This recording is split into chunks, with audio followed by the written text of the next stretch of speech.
दोस्तों नमस्कार। महाराष्ट्र में चुनावी नतीजे आए हुए करीब 6 दिन गुजर गए। 23 तारीख की शाम को जब टेलीविजन की स्क्रीन पर भारतीय जनता पार्टी और उसका गठबंधन महायुति 233 सीटों पर टंगा हुआ था, तब क्या किसी ने सोचा था कि अगले कई दिनों तक मुख्यमंत्री को लेकर के महाराष्ट्र में पेंच फंसा रहेगा। इधर 5-6 दिन में जो प्रोग्रेस हुई है, अगर आप उसके हवाले से महाराष्ट्र की राजनीति देखें तो बहुत कुछ बदल चुका है। जो एकनाथ शिंदे मुख्यमंत्री हुआ करते थे, चुनाव प्रचार के दौरान अमित शाह ने जो कहा था, अभी तो हमारे मुख्यमंत्री एकनाथ शिंदे हैं, लेकिन अगला मुख्यमंत्री कौन होगा ये अभी तय नहीं है। और वही हुआ कि आज एकनाथ शिंदे को नो एंट्री का बोर्ड दिखा दिया गया है, यानी मुख्यमंत्री की कुर्सी पर अब वो विराजमान नहीं होंगे।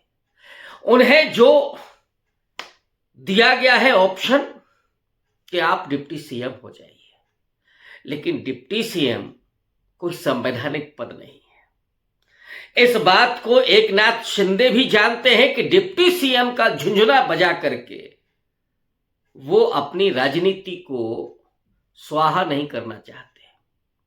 दरअसल डिप्टी सीएम के साथ एकनाथ शिंदे होम मिनिस्ट्री चाहते हैं।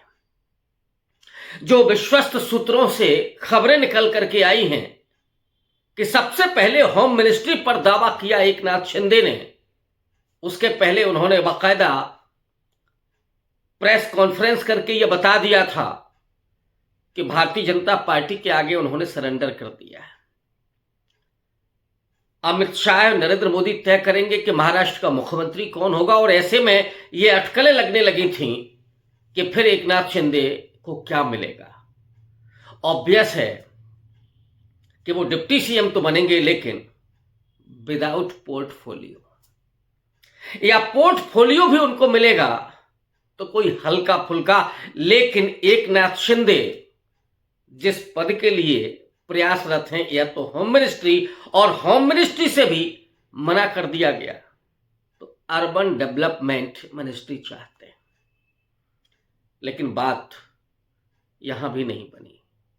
आज जो घटनाक्रम महाराष्ट्र में हुआ, एकनाथ शिंदे दिल्ली पहुंचते हैं, अमित शाह से मुलाकात करते हैं, देवेंद्र फडणवीस भी उनके साथ होते हैं, अमित शाह का वो स्वागत और सम्मान भी करते हैं, लेकिन एकनाथ शिंदे की बॉडी लैंग्वेज ये बता रही थी कि अमित शाह के सामने उन्होंने हथियार डाल दिए।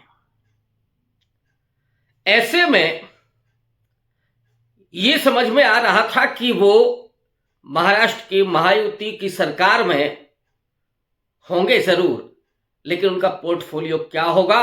और ये चीजें चल ही रही थी कि वो मुंबई बैठक में पहुंचते हैं, लेकिन बैठक से निकल करके सीधे अपने गांव डिस्ट्रिक्ट सतारा चले जाते हैं, और सतारा जाने के बाद ही ये अटकलें लगने लगी कि महाराष्ट्र में क्या कुछ खेल पलटने वाला है।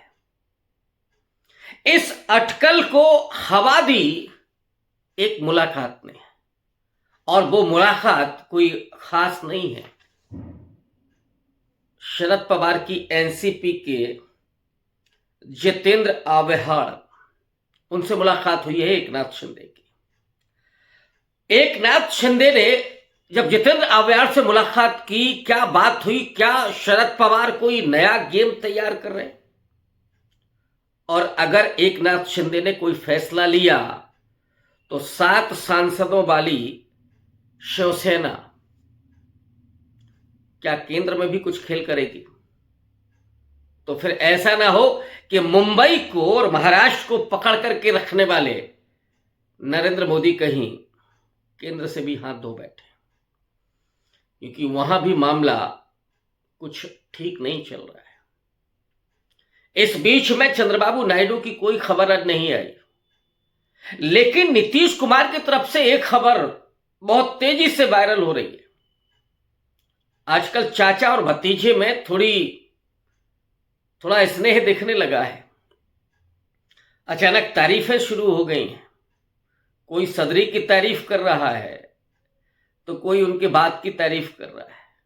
और ये पटना की गतिविधि क्या कह रही है? हालांकि नीतीश कुमार एक नहीं 3 बार ये कह चुके हैं कि अब वो ऐसा नहीं करेंगे, लेकिन इस बात को पूरा देश जानता है कि नीतीश कुमार की बात पर कोई भरोसा नहीं है। नीतीश कुमार जो आज कह रहे हैं और कल 1 घंटे में क्या करेंगे ये कोई नहीं जानता। चंद्रबाबू नायडू अगले कुछ दिनों में, अगले कुछ महीनों में क्या करेंगे ये भी कोई नहीं जानता, क्योंकि चंद्रबाबू नायडू की अदावत पुरानी है नरेंद्र मोदी के साथ। लेकिन शायद इसके लिए बीजेपी तैयार नहीं है और अमित शाह है, नरेंद्र मोदी कच्ची गोटियां नहीं खेलते हैं। उन्हें मालूम है कि एकनाथ शिंदे अगर जाते हैं तो उसका मतलब क्या होगा और एकनाथ शिंदे को कैसे पकड़ करके रखना है और कैसे एकनाथ शिंदे को दबाया जाना है, ये भी वो जानते हैं। अजीत पवार की हिम्मत है क्या वहां से निकलने की? नहीं। अब एक पॉइंट और जो फंसने वाला है वो है देवेंद्र फडणवीस का।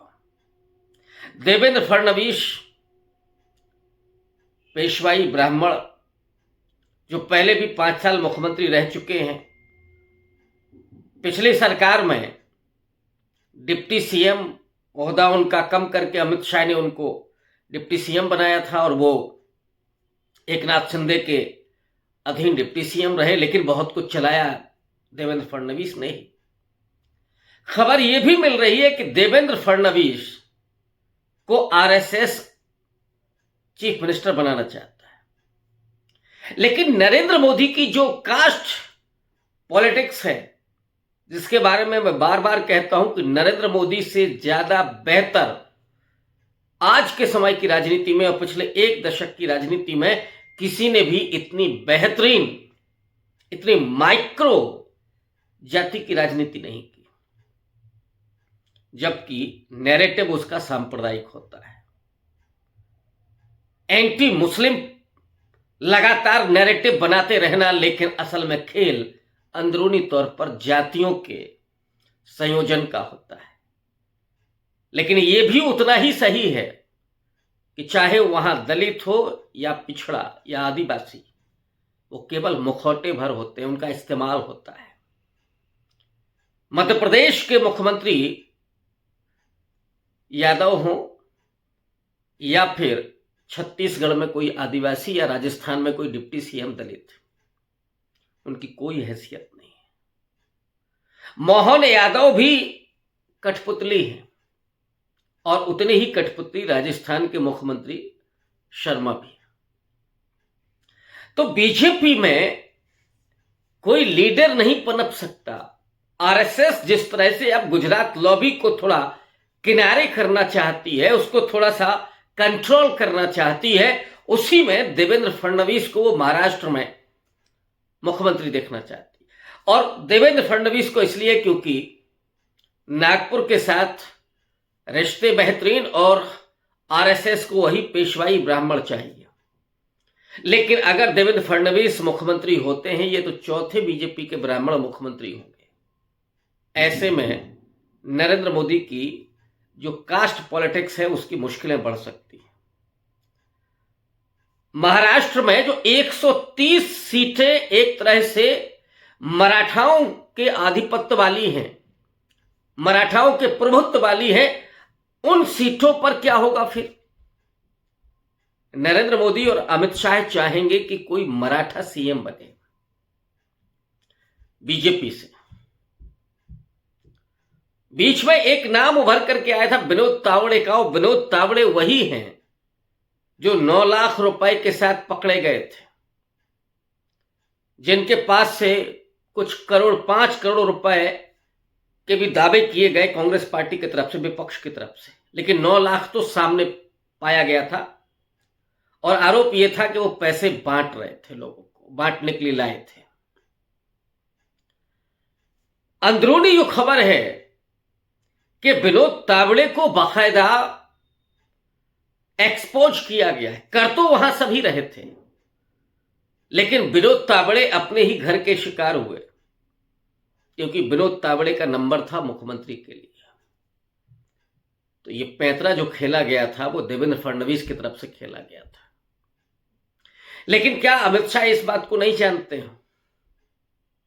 हो सकता है कि विनोद तावड़े ना हो, लेकिन कोई और मराठा निकल करके आए जिसको मुख्यमंत्री बनाया जाए। नरेंद्र मोदी की राजनीति की यह खासियत है कि उनका मुख्यमंत्री आखिरी क्षणों तक भी नुमाया नहीं होता है। पर्ची में क्या नाम होगा ये कोई नहीं जानता। हो सकता है कि अमित शाह के अलावा कोई तीसरा व्यक्ति न जानता हो। राजनाथ सिंह जैसे लोग जाते हैं तो पर्ची वहीं खोल करके देखते हैं, फिर पढ़ने को देते हैं। तो क्या महाराष्ट्र में जो पर्ची खुलेगी उसमें देवेंद्र फडणवीस नहीं होंगे, कोई और नाम होगा? एक और नैरेटिव चल रहा है, एक और पैच चल रहा है कि एकनाथ शिंदे देवेंद्र फडणवीस को ही चाहते हैं कि अगर मैं नहीं बन रहा हूं तो आप बन जाएं, और इसीलिए वो उनके साथ भी गए।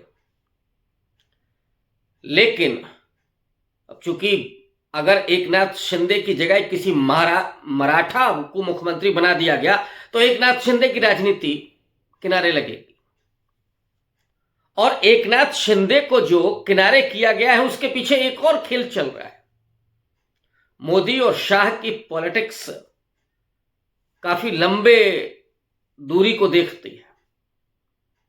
एकनाथ शिंदे को किनारा करके अब कहा यह भी जा रहा है कि इसके जरिए उद्धव ठाकरे पर निशाना, यानी उद्धव ठाकरे को कैसे वापस लाया जाए। बीजेपी के साथ इसलिए सबक सिखाया गया एकनाथ शिंदे को किनारे लगा करके कि देखिए आपसे जिसने गद्दारी की उसको हमने ठिकाने लगा दिया। एक ये भी खेल चल रहा है। इसीलिए पॉलिटिक्स को लोग शतरंज की बिसात मानते हैं। एक चाल में 10 चालों की कैलकुलेशन होती है कि इस मोहरे से किसको पीटा जाएगा, वजीर किसको मात देगा, ऊंट घोड़ा कौन सी चाल चलेगा। ये सारा गेम पॉलिटिक्स में बड़ा जटिल होता है। इसीलिए पॉलिटिक्स हर किसी के वश की बात नहीं, और खास करके जो सज्जन लोग हैं उनके तो वश का है ही नहीं। पॉलिटिक्स में 2 + 2 = 4 कभी नहीं होता। 2 + 2 = कभी 10 भी होता है, कभी 20 भी होता है, तो कभी केवल 2 होता है। ये जो राजनीति है और जिस बिसात पर महाराष्ट्र चल रहा है, सवाल यह है कि कहीं इससे बीजेपी और जो अभी खेल चल रहा है आरएसएस का, कहीं गुजरात लॉबी की ही पैच न कस दिए जाएं, ये ना हो जाए। लेकिन फिलहाल तो अभी खेल अटका हुआ है और अगले कुछ दिनों तक महाराष्ट्र में ये गुत्थी सुलझते हुए नजर नहीं आ रही है। और नरेंद्र मोदी बहुत ठंडा करके खाने वाले व्यक्ति हैं। आपको लग रहा होगा कि मैं नरेंद्र मोदी की आज रणनीति कौशल की प्रशंसा कर रहा हूं। डेफिनेटली रणनीतिक कौशल आज की राजनीति में अगर किसी व्यक्ति के पास है, हालांकि उनका रास्ता, उनका साधन, ये सब गलत है, लेकिन आज की राजनीति का सच यही है। मोदी के लिए सत्ता पाना, और उसके लिए चाहे कुछ करना पड़े, मस्जिदों में सर्वे हो, लाशें बिछ जाएं, खून खराबा हो, विभाजन हो, नफरत हो, हिंसा हो, घृणा हो, कुछ भी हो, पार्टियां तोड़ दी जाएं, सांसद विधायक खरीद लिए जाएं, कुछ भी हो, एनीवन, उससे कोई फर्क नहीं पड़ता। सिर्फ सत्ता चाहिए, सत्ता की भूख है। इसलिए बहुत ठंडा करके और बहुत दिमाग का इस्तेमाल करके हर चाल को जिस ढंग से खेला जाता है भारतीय जनता पार्टी में, कि उससे बीजेपी के भीतर भी लोग दुरुस्त रहें, आरएसएस के लोगों को भी चेक करना है, जो सहयोगी पार्टियां हैं उनको भी रखना है संभाल करके, दूरी भी बना करके रखनी है, माने इतना सर पर नहीं बिठाना है और लगातार वो डर दिखा करके विपक्ष के सामने उन सबको एकजुट रखना है, अपने हाथ में हर बाजी को रखना है। ये नरेंद्र मोदी और अमित शाह को आता है। तो क्या महाराष्ट्र के खेल में, महाराष्ट्र की राजनीति में अभी बहुत कुछ बाकी है? हालांकि मुझे लगता है ये है कि ये सब कुछ चलते रहेगा, लेकिन आखिरी में चूंकि केंद्र में नरेंद्र मोदी बैठे हैं, इसलिए चाहे एकनाथ शिंदे हो या अजीत पवार, इनकी वो हिम्मत नहीं है कि वो थोड़ा सा गर्दन भी हिला ले। अब जो चालें यहां चली जा रही है वो चालें यहां भी चली जा रही हैं। तो ये प्रेशर पॉलिटिक्स है कि मुलाकात की एनसीपी के एक मंत्री से, एक नेता से, ये प्रेशर पॉलिटिक्स है। एकनाथ शिंदे की रूठ करके गए हैं अपने गांव, ये प्रेशर पॉलिटिक्स है। कुछ ऐसा मंत्रालय चाहना कि जिससे अपने आप को प्रासंगिक बनाए रखा जाए, अदरवाइज झुंझुना पकड़ा दिया तो फिर इसका कोई मतलब नहीं रहेगा। अगले कुछ दिनों तक महाराष्ट्र में यही अभी बना रहना है, आशंकाओं के बादल। लेकिन ये बात जरूर है कि देवेंद्र फडणवीस मुख्यमंत्री होंगे या नहीं, इस पर नजरें बनाई। मेरा अपना जो कैलकुलेशन है कि देवेंद्र फडणवीस को मुख्यमंत्री नहीं बनाया जाएगा, कोई और होगा, और संभावना उसकी कि वो मराठा होगा, क्योंकि नरेंद्र मोदी अगले 10 साल की राजनीति को सोच करके चाल खेलते हैं। बहुत शुक्रिया, धन्यवाद।